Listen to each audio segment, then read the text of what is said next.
ले फिर आ गए सब राज्य खुशे। हाँ, तेरे को क्या लगता था कि नहीं लौटेंगे? गलत। जब तक तोड़ेंगे नहीं तब तक छोड़ेंगे नहीं।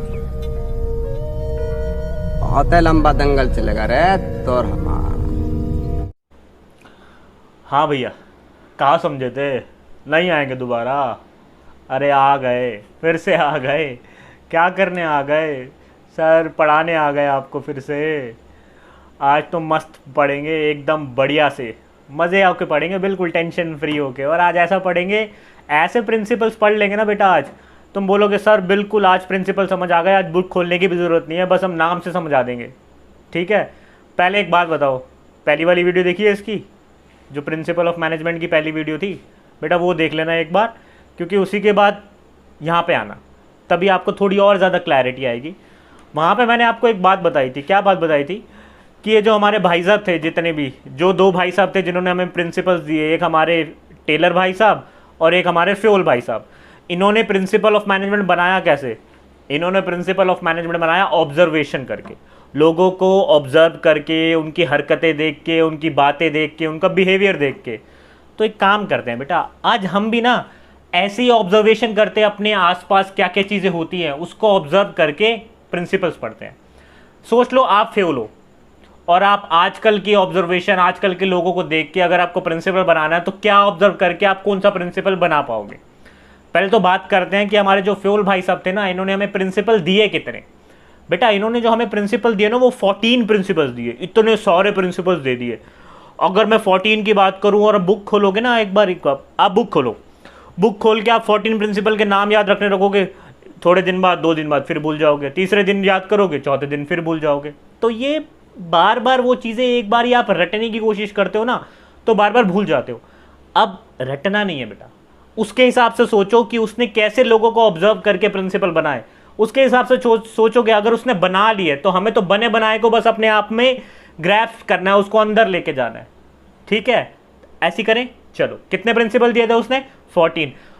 अब था क्या, ये जो हमारे फ्योल भाई साहब थे ना, इनको एक उपाधि दे दी गई थी। क्या? Father of general management. आपको बोला गया आप कौन हो? आप फादर ऑफ जनरल मैनेजमेंट हो। अब इन्होंने जो प्रिंसिपल दिए उसमें सबसे पहला प्रिंसिपल क्या दिया बेटा? इसने जो हमें सबसे पहला प्रिंसिपल दिया बच्चा लोग, डिसिप्लिन। कौन सा प्रिंसिपल दिया? डिसिप्लिन। अब डिसिप्लिन से आपको ना एकदम स्ट्रिक्टनेस आ जाती है। जैसे डिसिप्लिन की बात आती है, स्कूल के दिमाग में ख्याल आने लग जाते हैं, डिसिप्लिन में रहो, अपनी लाइफ को डिसिप्लिन में लेके जाओ, हर चीज़ डिसिप्लिन से करो। तो उनके दिमाग में कैसी आई ये बात, ये हम नहीं बताएंगे। अब हम ना कुछ ऑब्जर्व करते हैं, देखते हैं। पहले ना आप, जो मैं आपके सामने एक भाई साहब आ रहे हैं, उनकी बात सुनो ज़रा, फिर मैं आपको बताता हूँ। परंपरा, प्रतिष्ठा, अनुशासन, ये इस गुरुकुल के 3 स्तंभ हैं। ये वो आदर्श हैं जिससे हम आपका आने वाला कल बनाते हैं। आज आपने इस गुरुकुल में कदम रखकर बाहर की दुनिया अपने पीछे छोड़ दी है। जब तक आप यहां हैं, गुरुकुल ही आपकी दुनिया है। हम उम्मीद करते हैं कि आप सब पूरी लगन के साथ यहां पढ़ेंगे और यहां के नियमों का सख्त अनुशासन से पालन करेंगे। अगर कोई भी स्टूडेंट यहां की परंपरा और अनुशासन को तोड़ता हुआ पकड़ा गया तो वो उसी वक्त यहां से निकाल दिया जाएगा। हाँ जी, सुनिए आपने। कौन थे ये? बताना मुझे, कौन थे ये? कमेंट सेक्शन में अभी बताना मुझे, पहले लिख के बताओ। अभी बाकी की वीडियो बाद में देखना, पहले आपको पता होगा ये कौन है और ये कौन सी मूवी में ऐसा बोल रहा है, ये भी बताना। ठीक है, चलो। अब उन्होंने क्या बोला? उन्होंने तो इतना लंबा चौड़ा भाषण दे दिया, परंपरा, प्रतिष्ठा, प्रशासन, अनुशासन, पता नहीं कौन कौन से हिंदी के इतने स्ट्रिक्ट वर्ड यूज़ कर लिए। और उन्होंने बोला अगर आपको इस गुरुकुल में पढ़ना है तो आपको ये सारी चीज़ें फॉलो करनी होंगी, नहीं तो हम आपको यहाँ से निकाल देंगे। अब हुआ क्या, एक दिन फ्योल भाई साहब बैठे थे टीवी के आगे और ये मूवी चल रही थी, और मूवी देखते देखते उनके दिमाग में एक आइडिया आ गया कि ये मेरा प्रिंसिपल बन सकता है। तो उन्होंने प्रिंसिपल बना दिया। और क्या बोला गया इसमें? बोला मैनेजमेंट को, बोला कि मैनेजमेंट में जितने भी लोग हैं वो सारे रूल्स एंड रेगुलेशंस फॉलो करेंगे। अगर वो रूल्स एंड रेगुलेशन फॉलो नहीं करते तो उनको पनिश करा जाएगा। उनके ऊपर पेनल्टीज लगाई जाएगी। जैसे हमारे अमिताभ भाई साहब क्या बोल रहे हैं, अमिताभ सर हमारे बोल रहे हैं कि अगर आप हमारे गुरुकुल के अनुशासन, प्रतिष्ठा, प्रशासन, पता नहीं कौन कौन से शासन फॉलो करने के लिए बोल रहे हैं, ये चीज़ें आप अगर इसका पालन नहीं करोगे तो हम आपको यहाँ से निकाल देंगे, और अगर आप यहाँ से एक बार निकल गए तो आपको कहीं और एडमिशन नहीं मिलेगा।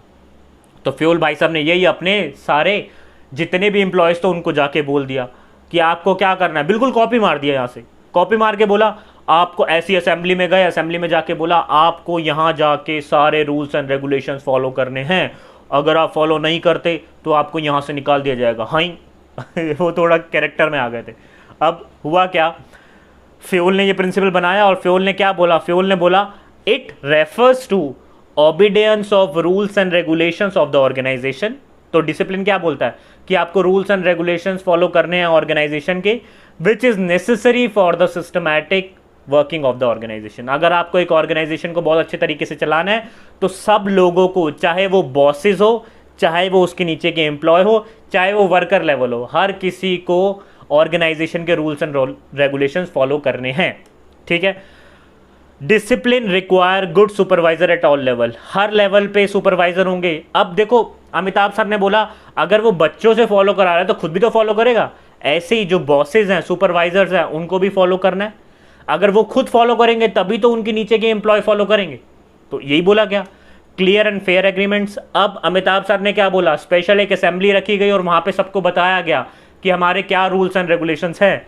तो ऐसे ही फेयर रूल्स एंड रेगुलेशंस सबको बताए जाएंगे ताकि सबको पता भी तो हो कि कौन से रूल्स एंड रेगुलेशंस हमें फॉलो करने हैं। जब तक उनको क्लैरिटी नहीं होगी अपने रूल्स एंड रेगुलेशंस के बारे में तो वो फॉलो कैसे करेंगे। ठीक है। और अगर वो फिर भी फॉलो नहीं करते तो उनके ऊपर पेनल्टीज लगा दी है। जैसे वो गुरुकुल से निकाल रहे थे, यहाँ पे निकालेंगे नहीं, बस पेनल्टीज होंगी अलग अलग रूल्स एंड रेगुलेशंस ना फॉलो करने पर। और तीसरी चीज, फ्यूल भाई साहब ने एक चीज और बोल दी, चाहे आपकी ऑर्गेनाइजेशन छोटी है, चाहे आपकी ऑर्गेनाइजेशन बड़ी है, चाहे आपकी ऑर्गेनाइजेशन प्रॉफिट मेकिंग की है या फिर चैरिटी की है, आपको क्या करना है, सबको ये रूल्स एंड रेगुलेशंस फॉलो करने। ठीक है, समझ में आया क्या? हाँ जी। तो अगला क्या था, अब आते हैं अगले प्रिंसिपल की तरफ। और अगला प्रिंसिपल क्या है बेटा, अगला प्रिंसिपल है यूनिटी ऑफ कमांड। मैं नहीं पढ़ा रहा आपको, यूनिटी ऑफ कमांड मैं पढ़ाऊंगा ही नहीं। कौन पढ़ाएगा, देखो जरा, ये पढ़ाएंगे आपको। ये हवेली छोड़ दो देव, छोड़ दो। बाबूजी ने कहा गांव छोड़ दो, सबने कहा पारो को छोड़ दो, पारो ने कहा शराब छोड़ दो, आज तुमने कह दिया हवेली छोड़ दो। एक दिन आएगा जब वो कहेगा दुनिया ही छोड़ दो।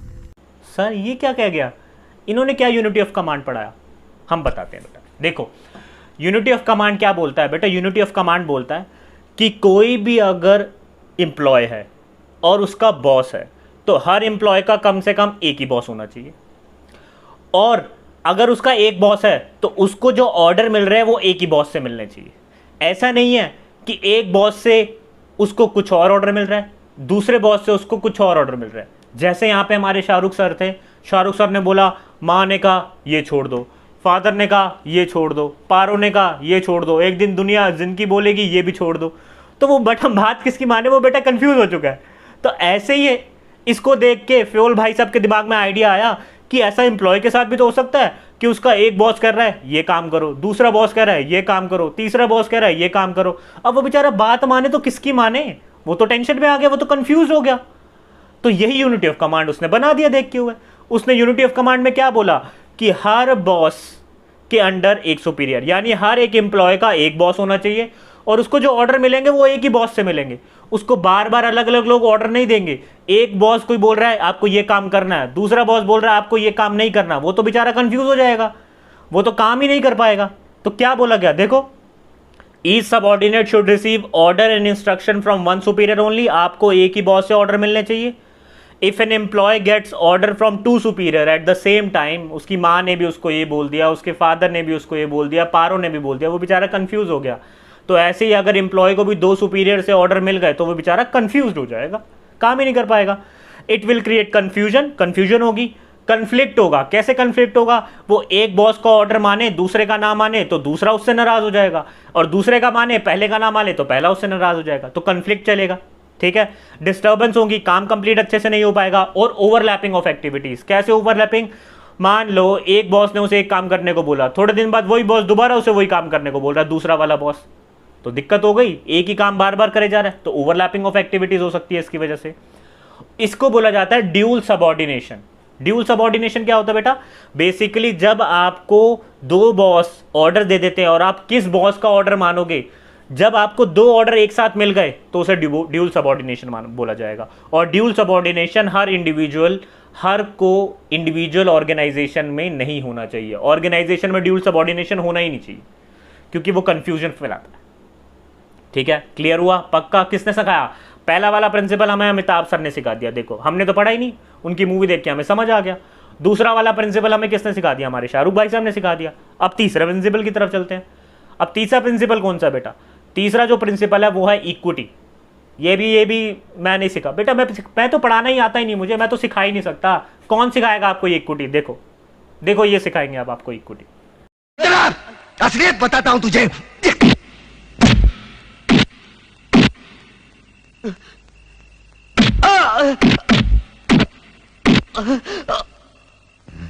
ये ले, ये मुसलमान का खून, ये हिंदू का खून। बता इसमें मुसलमान का कौन सा, हिंदू का कौन सा? बता। साले बनाने वाले ने इसमें फर्क नहीं किया, तू कौन होता है फर्क करने वाला? ठीक है हिंदू का खून, मुसलमान का खून, बताओ तो देखो अब समझते हैं। अब हमारे नाना भाई साहब हमें क्या बोल रहे हैं? वो बोल रहे हैं कि जब बनाने वाले ने, ऊपर वाले ने दो बंदों में फर्क नहीं करा, तो यहाँ के लोग क्यों फर्क करते हैं कि एक हिंदू है, एक मुस्लिम है, एक लड़का है, एक लड़की है? तो जब हमारे फ्योल भाई साहब ये मूवी देख रहे थे तो उनके दिमाग में आइडिया आ गया कि ऐसा ऑर्गेनाइजेशन में भी तो हो सकता है ना कि एम्प्लॉय के साथ क्या होगा, डिस्क्रिमिनेशन होगा। कोई किस कास्ट का है, कोई किस सेक्स का है, कोई किस रिलीजन का है, तो उसके हिसाब से उसको बाइसनेस हो सकती है। मान लो मैं और मेरा एम्प्लॉय सेम कास्ट के है तो मैं उसकी तरफ ज़्यादा बाइस्ड हूँ।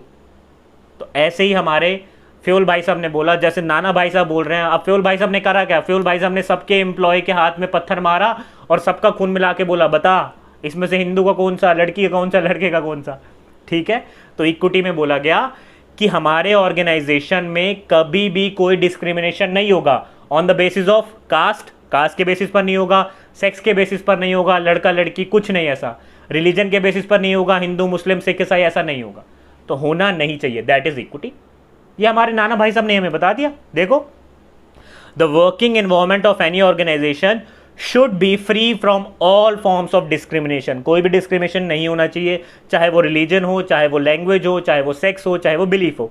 And the principle of justice and fair play should be followed. यानी जो गलत कर रहा है उसके साथ पेनल्टी लगाओ, जो सही कर रहा है उसको रिवॉर्ड दो।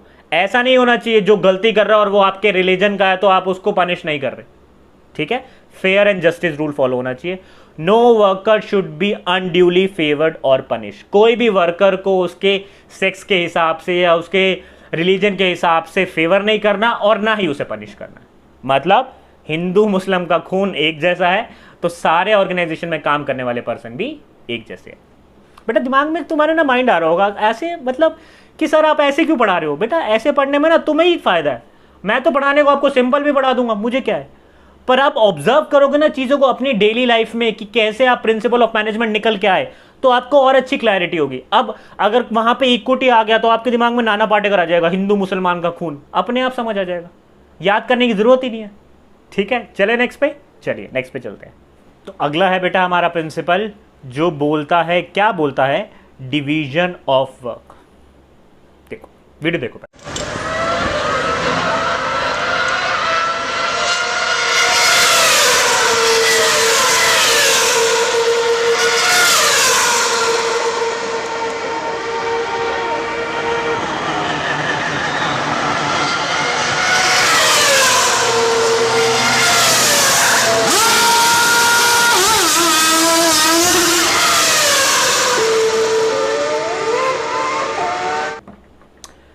सर ये तो कुछ बोली नहीं वीडियो, ये तो शांति से गाड़ी आई और चली गई।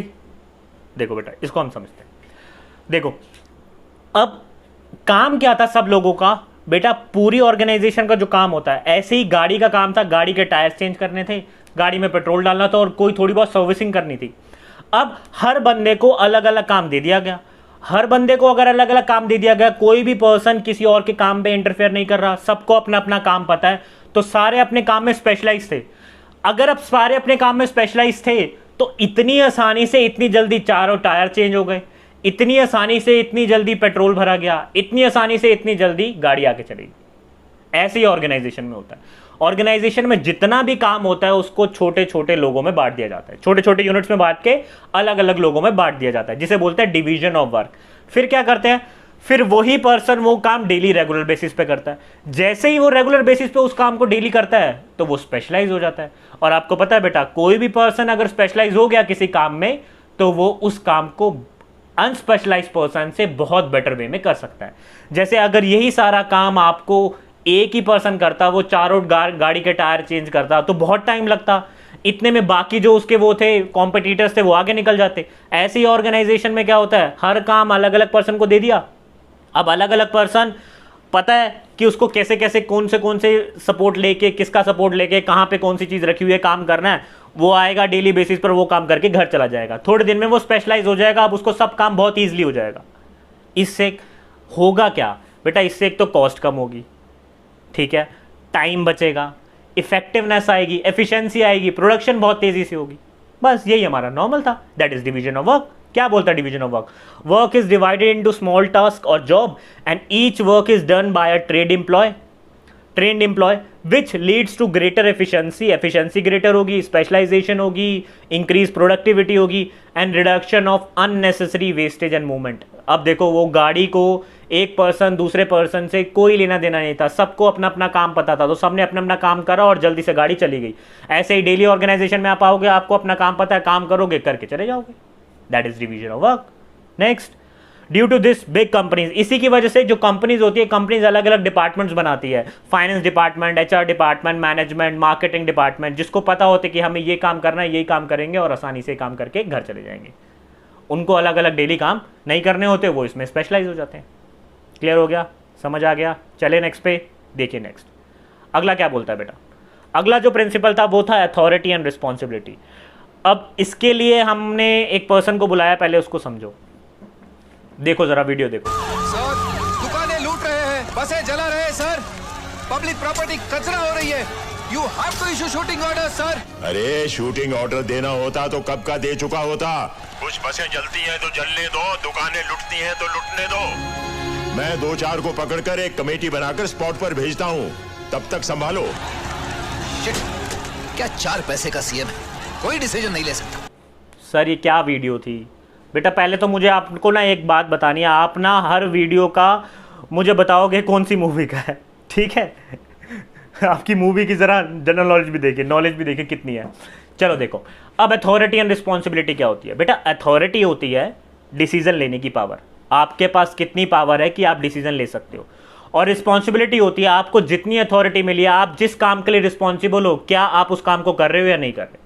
अब जैसे ये वीडियो में था, वो सीएम था हमारा, सीएम की अथॉरिटी थी कि बेटा सीएम ऑर्डर दे सकता था कि शूटिंग करे, और उसकी रिस्पॉन्सिबिलिटी किसके लिए बनती है? उसकी रिस्पॉन्सिबिलिटी पब्लिक के लिए बनती है कि पब्लिक का नुकसान ना हो।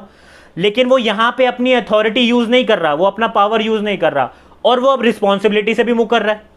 क्यों? क्योंकि बिकॉज उसको अपनी सीट बचानी है, उसको अपनी कुर्सी बचानी है। तो ऐसे ही क्या होता है, ऑर्गेनाइजेशन में हर किसी के पास कुछ ना कुछ पावर होती है, और पावर के साथ साथ उसके ऊपर कुछ ना कुछ रिस्पॉन्सिबिलिटी होती है। तो ये रिस्पॉन्सिबिलिटी और जो पावर होती है, इसका मैच होना ज़रूरी है। कैसे मैच होना ज़रूरी है? किसी के पास ज़्यादा अथॉरिटी है तो रिस्पॉन्सिबल भी वो उतना ही होना चाहिए, किसी के पास कम अथॉरिटी है तो वो ज़्यादा रिस्पॉन्सिबल नहीं होगा, वो उस अथॉरिटी के अंदर ही रिस्पॉन्सिबल होगा। जैसे यहाँ पे जो वीडियो थी, वीडियो में जो हमारे कमिश्नर थे, उनके पास अथॉरिटी थी कि वो सीएम से पूछते और फिर शूटिंग ऑर्डर करते। बेटा उनके पास खुद की अथॉरिटी नहीं थी कि वो खुद शूटिंग कर ले, तो वो रिस्पॉन्सिबल भी फिर उसी क्राइटेरिया तक रहेंगे। अब अथॉरिटी किसके पास थी शूटिंग देने की? वो सीएम के पास, तो वो ज़्यादा रिस्पॉन्सिबल होंगे। तो बेटा कभी अथॉरिटी ज़्यादा होना नहीं चाहिए, क्योंकि क्या होगा, रिस्पॉन्सिबिलिटी और अथॉरिटी दोनों सेम होनी चाहिए। क्योंकि अगर अथॉरिटी ज़्यादा होगी, रिस्पॉन्सिबिलिटी कम होगी, तो आप मिसयूज़ करोगे, जैसे यहाँ पे सीएम ने करा। और आपकी रिस्पॉन्सिबिलिटी ज़्यादा और अथॉरिटी कम है, तो आप उस रिस्पॉन्सिबिलिटी को पूरा ही नहीं कर पाओगे, क्योंकि आपके पास अथॉरिटी नहीं थी। जैसे यहाँ पे कमिश्नर के पास अथॉरिटी नहीं थी कि वो शूटिंग कर पाए, तो वो रिस्पॉन्सिबल नहीं ठहराया जा सकता, क्योंकि बेटा उसके पास अथॉरिटी नहीं है। ठीक है, देखो authority means power to take decision and responsibility means obligation to complete the job assigned on time. Obligation है, आपकी रिस्पॉन्सिबिलिटी है, इस काम को टाइम पे करना है तो आपको करना ही का। Next, there should be a balance between authority and responsibility, दोनों के बीच बैलेंस होना चाहिए, अथॉरिटी और रिस्पॉन्सिबिलिटी के बीच में।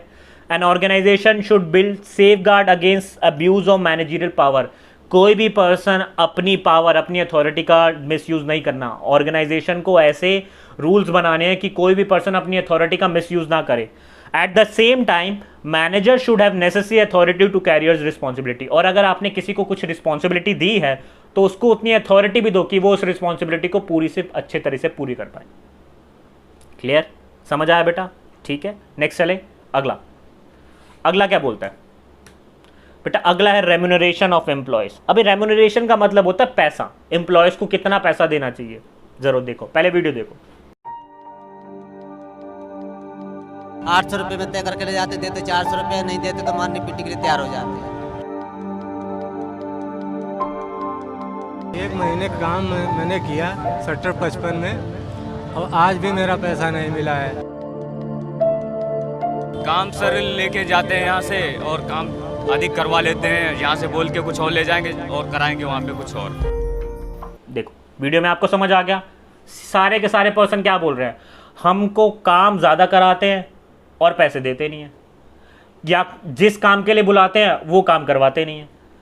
यानी बेसिकली यहाँ पे जो एम्प्लॉयज़ हैं उनको क्या करा जा रहा है, उनको जितने पैसे देने चाहिए ऑर्गेनाइजेशन उतने पैसे नहीं दे रही। सेम यहाँ पे रेम्यूनरेशन ऑफ एम्प्लॉयज़ है। रेम्यूनरेशन ऑफ एम्प्लॉयज़ का बोला गया है कि अगर आप किसी पर्सन से काम करवा रहे हो तो बेसिकली उसको इतना पैसा दो कि वो एक स्टैंडर्ड ऑफ लिविंग जी पाए, और आप उसको इतना पैसा दो कि वो आपकी जेब पे भी ज़्यादा भार ना दे। मतलब it should be fair to both employees, उसके लिए भी फेयर होना चाहिए और आपके लिए भी फेयर होना चाहिए। ऐसा नहीं है आप उससे काम ज़्यादा निकलवा रहे हो और उसे पैसा कम दे रहे हो, और ऐसा भी नहीं है कि आप उसे पैसा ज़्यादा दे रहे हो और काम नहीं निकलवा रहे। That is remuneration of employees. देखो पढ़ते हैं, the overall pay and compensation should be fair to both employees and organisation. The wage should, देखो अगर सामने वाले को आप अच्छा वेजेस दे रहे हो तो वो आपके लिए काम अच्छे से करेगा, क्योंकि बेटा ऑफकोर्स ही बात है, उसको पैसे अच्छे मिल रहे हैं काम करने के लिए तो वो मन लगा के काम करेगा। ठीक है, ऐसा नहीं जो वीडियो में था कि किसी और काम के लिए बुलाते हैं और पैसे कम देते हैं या पैसे देते ही नहीं है, ऐसा नहीं होना चाहिए। That is remuneration to employees. ठीक है बेटा, आज हमने 6 प्रिंसिपल्स करे, एक और करें? चलो एक और करते हैं एक और करते हैं। देखो बेटा नेक्स्ट प्रिंसिपल क्या है? Next principle is stability of personal.